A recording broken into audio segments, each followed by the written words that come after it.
mënuma jàll man donc man li nga ma jëndaloo man exiger ma ko ne naa ko jënd ma jënd ko mu nekk un engagement que tu as pris yow en tant que nit kuy offre service bi yaa ngi may porter man préjudice man mi bëggoon lu gaaw ba jël sama carte recharger ko di fa jaar man dem sama yoon. tu perds du temps quoi. énormément alors que l'idée moo doon l'entité même engagé wu jaay carte yoo xam ne c'est pour aller vite.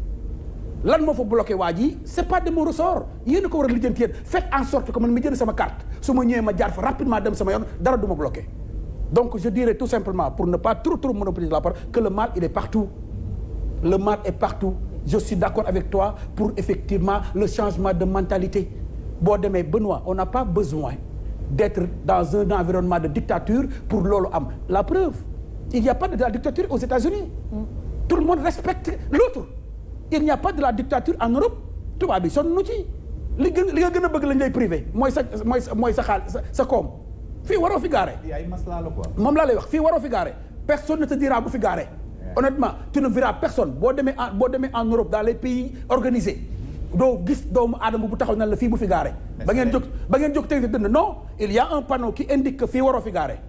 amul problème. mais fi ngay jàddee chaque fois Paul Fouta yaa ngi fa. moom laa la wax quand tu prends la responsabilité gaare foofu. doo mun gis sax lii ñëw. quand tu prends la responsabilité gaare fa wala nga ñëw gaare ci place su handicapé. mais boo ñëwee da nga fay fekk tout simplement morceau kayit boo xam ne moo lay wax li nga war a fay. fayuloo ko moo lay topp ba keroog ñu la def ci bàmmeel. ba sa ngi ñëw nga bëgg kayit goo xam ne dañ naan la lii demal nga fay ko. verbalisé woon nañ la il y a 3 ans fayoo ko woon va payer ça soo bëggee kayit bi di nga ko fay. parce que c'est l'ensemble effectivement de toutes ces choses là moo tax ñiy feebar faju ñi war a jàngi ñi war a am nekk en sécurité ñi ñu war a aar ñu aar leen ko c'est ça le problème. amul benn entité booy dugg en Europe tu appelles effectivement ki nga war a woo moo xam police la moo xam proto secours la te ñëwuñu dans les 10 minutes qui suivent parce que effectivement dañ ko organiser une telle organisation boo xam ne mooy li nga xam ne mooy doxal société bi. man comprendre ma. jërëjëf Dieye. je ne comprends pas. merci beaucoup. Cheikh ñu bàyyi la yow tamit nga introduire. waaw xam naa déglu naa ñëpp bon. am na si yoo xam ne ànd nañ si am na si yoo xam ne ànduñu si parce que je pense que dans un pays suñu bëggee mu dox le Mandela doon wax ci livre am ba rek l'arme la plus coriace mooy ngànnaay bi gën a xereñ pour defar réew pour defar àdduna mooy discipline mooy yar ak teggin c'est l'arme la plus coriace loolu moo tax même bon bala ñooy ñëwaat ci sapeur yi ak kii bi wàllum takku der sax même boo ci dee dugg la première leçon bi ngay njëkk a jàng c'est la discipline. kon da ngay gis ne kon discipline boobu yar ak teggin bi fi ñu ko teg. moom mooy la base de tout. et raison pour laquelle on te dit que la discipline faisant la force principale des armes implique que tout supérieur obtient de son subordonné une soumission totale et une obéissance entière. Discipline. Bon, on te l'a dit, les derniers ordres sont à exécuter littéralement sans murmure ni hésitation. L'autorité qui les donne en est entièrement responsable et que la réclamation n'est permise que lorsque le subordonné a déjà obéi. Bon, ainsi de suite. C'est juste pour dire que ne réew tant que nit ñi discipliné wuñu amuñ yar. réew moom du mos a développé. dëgg la. ak ku mënti doon nag. ak moyen boo mënti def nag. dëgg la. ñu ñëw si beneen. kii wax na dictateur ci dans un pays ñenn ne baaxul xam nga pays réew ñaara ko yor diplomatie ak démocratie la diplomatie c'est le dialogue la démocratie c'est l'égalité des droits su ñu jëlee Rwanda bi ngeen di wax Paul Kagame c'est un dictateur pourtant dictature am feeñul parce que lan moo tax feeñul lan moo tax liggéeyam a gën a feeñ que par rapport ak dictature bi mu incarné au Rwandais et vous dites que ne dictature baaxul. Ah, le mot dictateur. C'est-à-dire il ne faut pas jouer avec les mots. D'accord. Vous prenez par exemple Yaya Jammeh. Gambie, certains me disent que ne tu admires Yaya Jammeh, j'ai dit que non, man je me range toujours du côté de la vérité. am na foo xam ne c'est bénéfique pour le pays pour le peuple gambien. benn defkatu ñaawte fii kenn xalaatu fa sax xand. ñii di loué seen bopp ñuy wax te ñuy jaay kenn xalaatu fa xand. sàcc yi kenn xalaatu fa xand. mais loolu mënu leen ma wax ne c'est pas bénéfique pour un pays. bien vrai que il a trop fait am na ci leneen loo xam ne def na ko. c'est comme tu vois certains ils débutent bien mais ils terminent mal. loolu ça arrive. Et personne ne peut te dire que il n'a pas bien débuté, il n'a pas bien fait pour le peuple gambien. Aujourd'hui, quand il est parti, qu'est-ce que vous avez remarqué? Qu'est-ce qu'on a tous remarqué? Je ne blâme pas celui qui est là-bas. Je mets en parenthèse et je termine la page. Juste pour vous montrer, je reviens pour le Sénégal. Xam nga dañuy wax xubbul waxtani minal imaan yi, le patriotisme fait partie de la foi. Dañuy wax ne bëgg sa réew ci jaamu yàlla la bokk. Waaye nan la nit di bëggee réew? Une bonne question. bu Sénégalais bi yëpp war a poser boppam. ndax dafa war a jiital xaalis. déedéet. ndax dafa war a jiital alal. nit dafa war a liggéey pour dund mais warul liggéey pour ut alal. tu dois travailler pour vivre mais tu ne dois pas travailler pour s'enrichir. fu la alal dabee nag nga xam ne loolu la yàlla namm ci yow. parce que soo defee loolu mu nekk ci sa bopp dara du fees sa bët. waaw. amul lenn lu lay déranger tamit. parce que sa philosophie mooy je travaille pour vivre. waaw fees je m'en fous de la richesse. fees bët moo indi corruption. moo indi corruption bi. xam nga ñàkk a doylu. dafay indi guerre corruption. Et cette corruption vous me parlez il y a certains qui parlent ci woy agent routier yi di taxaw 1000 francs ak kii boobu garaawul. corruption bi gën a garaaw mooy bi nga xam ne ay milliards la nga xam ne mën na nasaxal l'intérêt de tout un peuple. C'est cette corruption qui est beaucoup plus grave et devant la loi il est plus facile de présenter quelqu'un qui a détourné des deniers publics qu'un corrompu ou bien un corrupteur. Parce que ñaar ña koy def fa ñu nekk la évangélique yow nga nekk àttekat ma jote ak Benoît ma xam ne man maa tooñ Benoît je viens parce que Sophia sama xarit la elle peut venir te voir elle te remet ce qu'elle a à te remettre tu juges en faveur de Benoît fekk maa ko tooñ c'est plus dangereux. mais tonton Cheikh bu ñu taxawee un peu si cas boobu nga nekk parce que ça arrive partout ci secteur yu bëri ñàkk par exemple ñàkk fay bu baax nit yooyu est-ce que du moom mooy tax. corruption di metti si yenn côté yi et c'est valable dans les hôpitaux même ci jàngale bi da ngay gis ñoo xam ne il va falloir qu'ils soient tout le temps présents à l'école pour que ñuy xool seen doom comme il le faut. La formation comme ni ko Sophie waxee am na importance mais aussi nit ñi il faut que ñu mettre leen dans des conditions yi nga xam ne du ñu faale dans de très bonnes conditions. du ñu faale benn nit ku jógee fële ñëw andi doomam mu faju wala andi doomam mu jàngi wala andi doomam ci benn administration bu mu mën a nekk Sénégal. Au moins ñi ngay fekki nga am respect ci ñoom te respect boobu Sénégal moom fii moom nañ ko wax rek te duñ la respecté mooy sa poche. dañ koy wax te dund. waaw dañ ko wax te dund d'accord. waaw mais sa poche rek lañ lay respecté. waaw xam nga sa poche da nga wax beneen affaire. sa poche rek. xam nga Sophia. c'est dommage nit bërëb boo mënti nekk.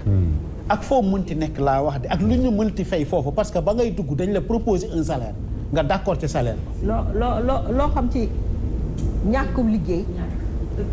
ak ñàkk c'est-à-dire déglu philosophie di waxee de. dëkk la boo xam ne tey buñ la proposer liggéey. déglu ko de mu leer na ne liggéeyu 80 000 lañ lay proposer mu leer na ne la nga ciy liggéey ëpp na 80 000. c'est ton père ou ta mère ou ta tante wala kenn moo naan la jàpp ci. waaw. en attendant. parce que dëkk bi dafa metti. dëgg la. waaw moo tax kenn fayatul. déglul Sophia kenn fayatul li nga war a fay nit. la c'est-à-dire li mu mérité mu leer na ni kii dafa li muy fay méngóo na 300 000. waaw nga fay ko 300 000 150 000 nga koy fay ci dëkk bi dañu nekk. waaw y a pas d'excuse pour dégg yow j'ai pas dit Sophia que déggal li la Sophia wax. déglu naa ko ma ñëw mais bokk na ci cause yi tax guerre di fi gën a bëri. dëgg la Sophia dëgg la Sophia. Sophia. bokk na ci li tax guerre di fi bëri. xaaral ma ñëw Sophia. am na ku toog ci ay millions ay milliards ñu koy guerre. waaw dafa foqale kooku. déggoo ma de. kooku bokkul ak li may wax. am na koo xamante ne nii la muy fay ko bëriwul. mais ñaari salaamaaleykum jënd ko. kooku daa doylu. daa foqale. est-ce que dégg nga fi may waxee. moi je parle de la majeure partie. bu ñu waxee maintenant nag ci liggéey ci bi nga xam te ne ni masse salariale la dafa am loo xam te ne nii ci au niveau d'état la ci safla du ma wax ci état au niveau des entreprises ak li nga xam ne moom mooy charte yi parce que entreprise bu ci nekk moo xam média moo xam dafa am convention. tonton Cheikh je suis désolé mais Sénégal ngay gis sénégalais bu liggéey ci entreprise ba retraité tabaxul amul fenn fu mu mën a dugal njabootam. te liggéey na durant des années et des années retraité à 50 ou à 60 ans. c'est ça qui arrive tout le temps balaa ngay mën a tabax Sénégal rek il faut nga def prêt. waaw. non c'est le système c'est-à-dire wala nga leb wala nga am yenn ci yooyu dugg daal sa liggéey na am ci leneen fii booy takk jabar sa da ngay def prêt. non xam nga loolu lan moo ko waral. c'est-à-dire que loolu c'est le système ce qu'on doit corriger aujourd'hui yow mënuloo ko dindi man mënuma ko dindi kan moo ko mën a dindi c'est-à-dire que aujourd'hui Sénégal pour mu jag il faut qu'on ait un président audacieux koo xam ne il ne pense pas aux prochaines élections ndax dinaa falu wala du mu faluwaat non damay ñëw pour defaraat redresser waat parce que on ne peut pas casser des œufs on ne peut pas faire des omelettes sans casser de mënoo toj nen te defoo omelette mais boo tojee nen tamit te defoo omelette yàq nga nen donc bu ñoo ñëwee ci li nga xamante ne nii dinaa ñëw ci côté boobu mais damay ñëw ci accueil bi ngeen di wax beneen xam nga accueil gan bu ne asalaamaaleykum ci kër nga dóor ko ngàdd mu ximaliku ne la jërëjëf gërëmu la daati xam nga damay waxtaan ak benn mbokk ma ne ko tubaab yi dafa am lu ma seetlu si ñoom mu ne ma waaw ma ne ko su nekkee ne góor la wala jigéen mu lay faj soo amul xel da ngay fonde laa nopp waaw comprendre nga bu dee góor la soo amul xel te jigéen di la faj soo moytu da ngay fonde laa nopp il y a ce qu'on appelle la psychothérapie dafa bokk ci li nga xam ne moom mooy ci wàllu paj mi accueil teertu gan dafa nekk loo xamante ne nii tey bu nekkee ne malade la ni nga koy accueillir ak ni ngay waxee ak moom 80% yi dafay dañ 20% yi boo ko joxee garab day daal di wér bañ nañ ko boobu ay malade bu ñu toogee di xaar docteur gisaguñu docteur bi ba ñu toog ba 11h bu docteur bi ñëwee da ngay gis benn soulagement bu nekk ci ñoom lu ko waral yaakaar espoir bi ñu am ci moom loolu moo tax muy am soulagement avant muy ñëw amoon na ay frustration amoon na ay mer mais dès que ne docteur bi ñëw na rek automatiquement da ngay gis ni ñuy soulagé woo ku nekk yaakaar na ne kat tey bu ko gisee day daal di wér beneen boobu mooy sapeur yi xam nga erreur bii gars yi di def ci sapeur peut-être que j'ai eu la chance de porter la tenue maa ngi nuyu sa général Moussa Fall au commandant de la gendarmerie ak ñoom Philippe Dia parce que je l'ai connu à l'ENOA l'école nationale des officiers d'active xam nga ce que les gens ne savent pas au niveau des sapeurs tey na ma waaj jël directement wax leen lu ngeen xamul ñu bari dafa am lu ñuy wax DIR le détachement d'intervention rapide il y a DIR il y a BIR brigade d'intervention rapide gis nga alerte bu amee gis nga ñi nga xamante ne ñoom ñoo nekk ci DIR bi soo raté même seconde laa la wax nga raté ko tu es puni tool nga jëm ce que les gens ne savent pas et ça je le dis en direct pour que ñëpp xam ko que négligence mënul am ci sapeur parce que les règles sont tellement strictes dès qu'on sonne l'alerte tu dois être d'abord dans les minutes qui suivent am na ñoo xam ne dinañu woote au niveau du poste muy sonné ci sa portable te du sonné ci poste bi man ça m'est arrivé j'ai fait un accident avec mon véhicule au niveau de Ngaye ma woo sapeur ça sonné ci man mais sonné wul ci kii bi j'ai appelé un sergent-chef boobu ñëwee automatiquement ba dañoo ñëw dans les minutes qui suivent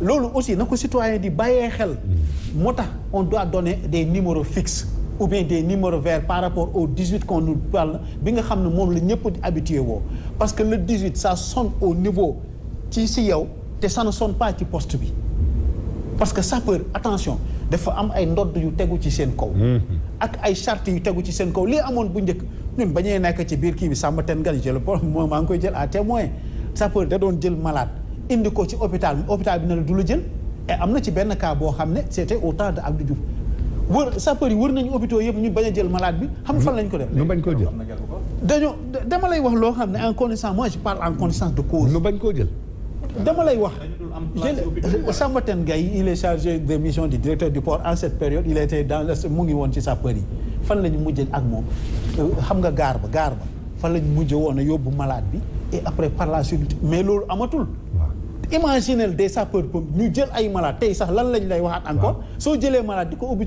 ana accompagnant bi loolu lañ lay demander man ma yaakaar ne nit ki da nga koo war a faj ba pare door koo fayeeku waaye bu nekkoon Europe dañ lay faj ba pare door la fayeeku fii nag dañ lay fayeeku ba pare door la faj ana accompagnant bi lañ lay wax soo amul accompagnant am na ko noo xam ne duñ ko jël man dama lay wax loo xam ne dama ko fi l'autre fois quand j'ai fait un accident on est parti à l'hôpital man ma fay kii